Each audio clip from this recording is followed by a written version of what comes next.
Good morning बच्चों। मैं doctor Lakshmi Gupta, सह प्राध्यापक समाजशास्त्र, राजकीय कन्या महाविद्यालय धौलपुर। आज हम BA थर्ड ईयर का द्वितीय प्रश्न पत्र, जिसके अंतर्गत चर्चा करेंगे नगरीय समाजशास्त्र का परिचय, जिसमें कल हमने चर्चा की थी नगरीय समाजशास्त्र का क्या अर्थ है और उसका क्षेत्र क्या देखने को मिलता है। यानी नगरीय समाजशास्त्र किस किस चीज़ का अध्ययन करता है और नगरीय समाजशास्त्र को किस तरह परिभाषित किया जा सकता है। इसी चैप्टर को आगे बढ़ाते हुए आज हमारे अध्ययन का विषय रहेगा नगरीय समाजशास्त्र की विषय सामग्री और नगरीय समाजशास्त्र का क्या महत्व है या वर्तमान समय में उसकी क्या प्रासंगिकता है। जहाँ तक किसी भी विषय की विषय सामग्री का प्रश्न होता है तो हम ये कह सकते हैं कि उस विषय में क्या पढ़ाया जाता है। आज हमारे अध्ययन का जो विषय है वह है नगरीय समाजशास्त्र के अंतर्गत हम क्या क्या पढ़ते हैं। इसे आसान शब्दों में समझने के लिए हम इसे विभिन्न बिंदुओं में बांट के समझाने का प्रयास करते हैं, जिसके अंतर्गत सर्वप्रथम हम बात करते हैं नगरीय पारिस्थितिकी। पारिस्थितिकी कहते हैं जो नगर का आसपास का पर्यावरण होता है, जो हमारे नगर में रहने वाले व्यक्तियों के जीवन को प्रभावित करता है। वहाँ की जलवायु है, वहाँ की मिट्टी है, वहाँ का रहन सहन है, जो वहाँ के निवासियों को प्रभावित करे उसे पारिस्थितिकी के नाम से संबोधित किया जाता है। नेक्स्ट बिंदु है नगरीय आकारिकी।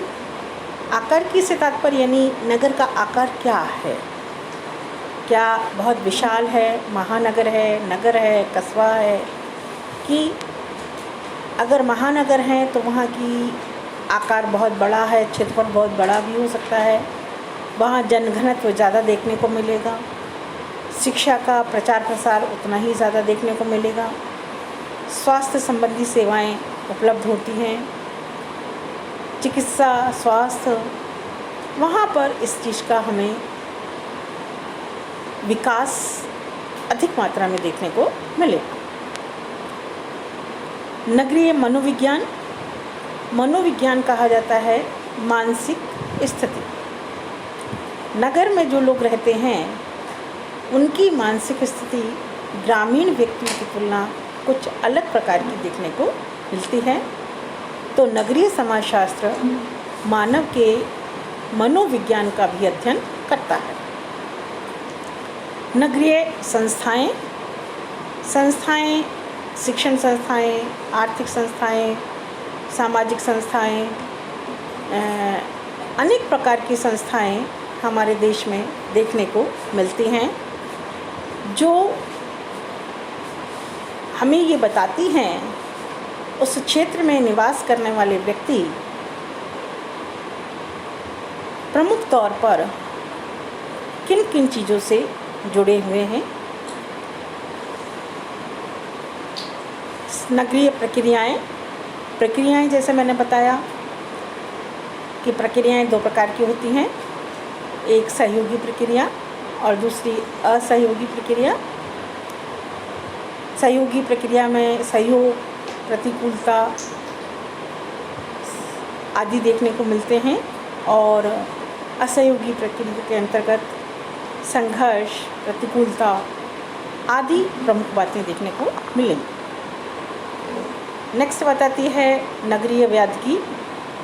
व्याधिकी कहते हैं कि नगर में कौन कौन सी ऐसी चीज़ें हैं जो नगर के विकास में बाधक बनती है, जैसे नगर का ड्रेनेज सिस्टम, सड़क व्यवस्थाएं, पॉल्यूशन, भिक्षावृत्ति, ये व्याधियाँ हैं जो नगर के विकास में कहीं ना कहीं बाधक बनने का कार्य करती हैं।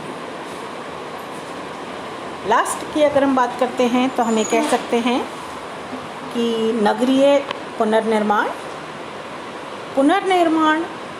यानी हमारा जो नगर है उस नगर में वर्तमान समय में किस चीज़ की आवश्यकता है, उसका पुनर्निर्माण किस प्रकार से किया जाना चाहिए। ये नगरीय समाजशास्त्र की विषय सामग्री के प्रमुख बिंदु हैं जिसके माध्यम से हम इसे समझने का कार्य कर सकते हैं। अब हम बात करते हैं कि इस नगरीय समाजशास्त्र का क्या महत्व है और इसकी क्या प्रासंगिकता देखने को मिलती है। नगरीय समाजशास्त्र नवीन अवधारणाओं के विकास में सहायक होता है।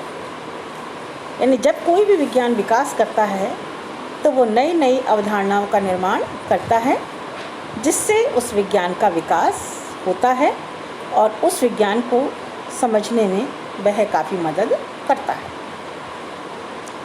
दूसरे बिंदु की अगर हम बात करें, नगरीय नवीन समस्याओं का वैज्ञानिक अध्ययन। नवीन समस्याएं, जब हम नगर में निवास करते हैं तो यहाँ पर अनेक प्रकार की नवीन समस्याएं देखने को मिलती हैं। अगर हम वर्तमान संदर्भ की बात करें तो हमें कह सकते हैं कि कोरोना काल होने के कारण स्कूल और कॉलेज के विद्यार्थी कंप्यूटर्स के माध्यम से, ऑनलाइन शिक्षा के माध्यम से शिक्षा प्राप्त कर रहे हैं। इसका अच्छा परिणाम भी है और इसका बुरा परिणाम भी देखने को मिल रहा है। बुरा परिणाम ये है कि छोटे छोटे बच्चे काफ़ी लंबे समय तक कंप्यूटर की स्क्रीन पर बैठ के ऑनलाइन शिक्षा प्राप्त करते हैं, जिससे बच्चे की आँखें पर इसका बहुत बुरा असर देखने को मिल रहा है। बच्चे घर में रहकर शिक्षा प्राप्त कर रहे हैं, वह अपने हमजोली के साथ संपर्क नहीं रख पा रहे हैं, जिससे अगर हम कहें तो बच्चे चिड़चिड़े जैसे देखने को मिलने लगे हैं, क्योंकि किसी का विकास भी उसके बराबर के ग्रुप में बहुत ज़्यादा देखने को मिलता है। तो इसका वैज्ञानिक अध्ययन इस नगरीय समाजशास्त्र के अंतर्गत किया जाना चाहिए। नेक्स्ट बिंदु है नगर नियोजन में सहायक।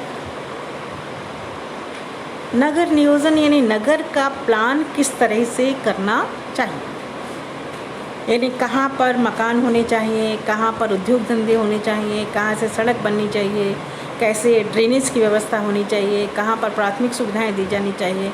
तो ये नगर नियोजन नगरीय समाजशास्त्र का एक प्रमुख विषय है और इस नगरीय समाजशास्त्र के माध्यम से हम अच्छा नगर नियोजन करने का कार्य कर सकते हैं। शिक्षा और प्रशिक्षण संबंधी महत्व।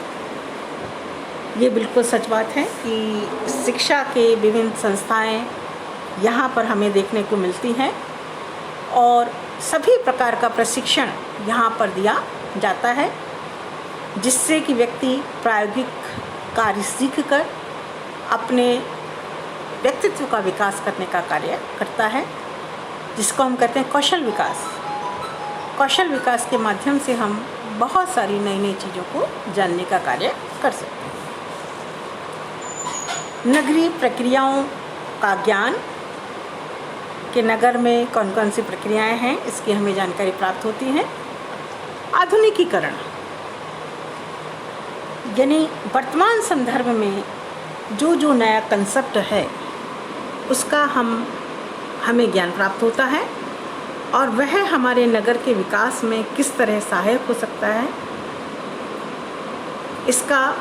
इसकी भी जानकारी हमें प्राप्त होती है। नगरीय पर्यावरण का ज्ञान और लास्ट है व्यावसायिक महत्व। नगरीय पर्यावरण यानी जहाँ पर हम प्रमुख तौर पर देखें स्वच्छ हवा नहीं है, पॉल्यूशन ज़्यादा है, पीने के पानी का अभाव है